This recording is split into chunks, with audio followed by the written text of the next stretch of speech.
Dan Illman, Matt Bernier taking a look at race number 3 at Santa Anita on Santa Anita Derby Saturday. This race, a Kentucky Oaks qualifying prep race. We're going a mile and a 16th. It's the Grade 1 Santa Anita Oaks. This race number 3. Get involved in race number 1 at either Santa Anita, Keeneland, and/or Aqueduct with our first post bonus presented by DRF Bets. Bet $25 to win on one horse, any horse. In race number 1, get a $10 bonus, win or lose. Learn more at drf.com/preps. There's going to be a big favorite as we take a look at the field for the Santa Anita Oaks, and that is the number 5, Bella Fina, 2-5 on the morning line. 5-time graded stakes winner already from 7 lifetime starts. Scored last time out over a wet track going a mile. No problem already with the mile and a 16th. Looks loose on the lead. Fastest horse on paper. What's the knock? I don't know that there really is much one here for Saturday, unfortunately for the gambling folks, because she's going to be a short price. She's going to be right in the midst of the early pick 5, so I don't know how much value you're going to get there.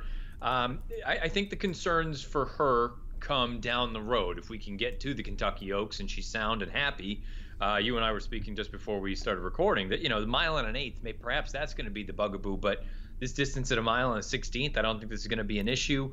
She has shown the ability to sit just off of a target if someone to her inside is just hell-bent on the lead. But having said that, I think if you're Flavien Prat, you just say, I'm on the best horse. Come and catch me. Timeform US agrees with your assessment as we take a look at the pace projector. They've got the favorite, Bella Fina, out there on the early lead. And if she is able to dictate as she did last time out, she is probably going to win this race at a very short price. You don't need us at home, folks, to tell you that she's the horse to beat.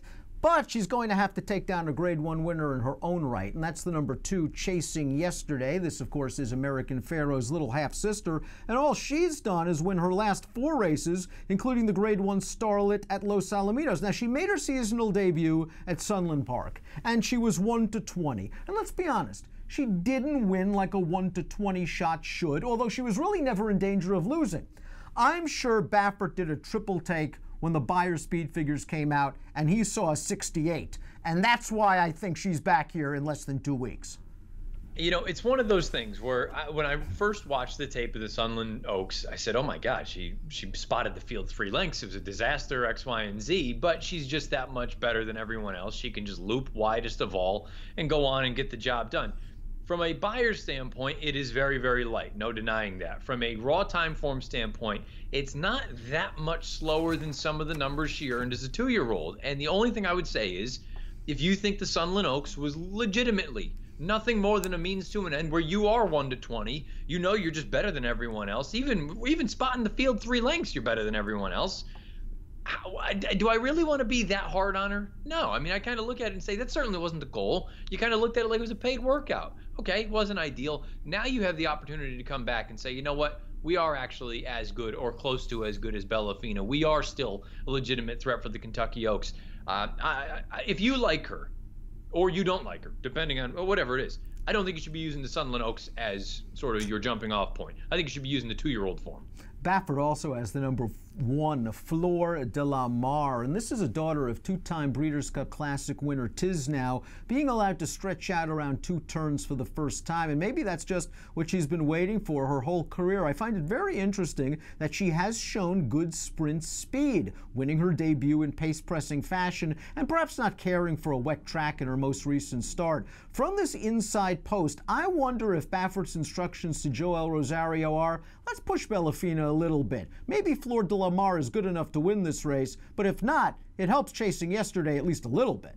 Yeah, definitely. It's one of those sort of double bonuses where if you go on and you're good enough, great. If not, you could potentially help set it up for the uncoupled stablemate. I think there's a scenario where many folks involved with this horse, they think that she is very, very good, yes. and perhaps that sloppy sealed track didn't work for her, whatever the case may have been. But you see that she's been bet off the board like crazy in each of her 2 lifetime starts. She's been odds on in both of them.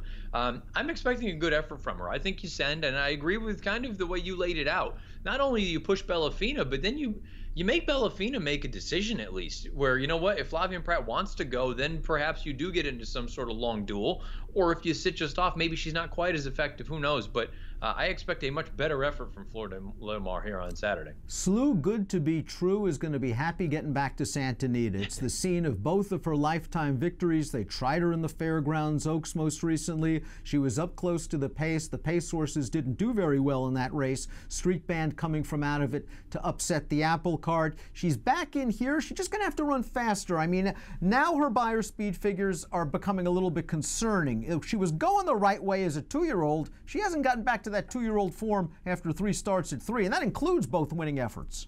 Now, I liked her in the Fairgrounds Oaks. I wanted to give her a chance in there because I thought there was a little bit of suspect company. The problem is she regressed tremendously, and now she's facing, I think, much better horses.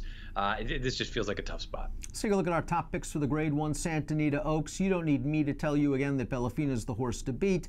She is going to be the lone A in many multiple race wagers. She would be my only A, but I do want to look at the 3 Stirred a little bit. Maybe as a horse to sneak into the exotics, perhaps to even split the favorites. Now, Stirred won her career debut sprinting, and that was bet down as 6-1 against Bellafina in the Grade 2 Sorrento, and she didn't run well in the Sorrento, but I wonder if something physically went awry because she disappeared for the rest of 2018. She returned in a non-winners of one other than over a wet track with blinkers on, and it looked like she was going nowhere on the far turn. And then she kicked into gear late. Now, that was a race where the pace did collapse. You have to be concerned about that. But I do think she has enough of a pedigree to stretch out to a mile and a 16th. I think there is some talent here. I'm hoping she improves second off the layoff. And while the horses that have come out of that race have not flattered the form thus far, it'll be interesting to see how the winner, Proud Emma, does in the Gazelle at Aqueduct on Saturday.